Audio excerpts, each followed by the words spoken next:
আপনাদের একটা বিষয় জানিয়ে দিতে চাই, সেটা হলো আমি কিন্তু এর যে আগের বছর গেল শীতের সময়, সেই শীতের সময় পুরো সিজনে আমার ঠোঁটে কোনো লিপ বাম, লিপ জেল বা কোনো কিছুই লাগাইনি। আমি একটা মিশন নিয়েছিলাম যে আমি ঠোঁটে কিছু লাগাবো না, দেখি আমার ঠোঁট ভালো থাকে কিনা। সেটা কিন্তু অবশ্যই আমি শেষ করতে পেরেছিলাম এই মিশনটা। এবং কালকে আমি এই মিশন সম্পর্কে বা মানে ঠোঁট ফাটার বিষয়ে আরও একটু বেশি নলেজ গ্যাদার করছি, সেটা আমি আপনাদের বলছি। সেটা হলো আপনাদের যাদের যাদের শীতকালে ঠোঁট ফাটে, এটা কিন্তু সবারই ঠোঁট ফেটে থাকে, সবাই ভ্যাসলিন, মেরিল বা আরও অন্যান্য বড় বড় ব্র্যান্ডের কোম্পানির ক্রিম ইউজ করেন। সেইগুলোর মাধ্যমে আপনারা আপনাদের ঠোঁট ফাটা রোধ করেন।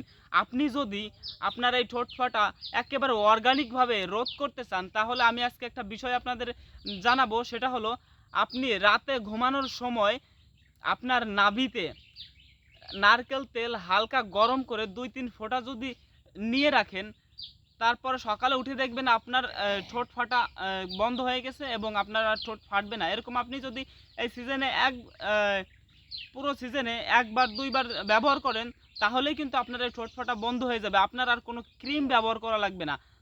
আপনি এই বিষয়টা অবশ্যই নিজের উপর অ্যাপ্লাই করে দেখবেন কাজে লাগে কিনা। ধন্যবাদ।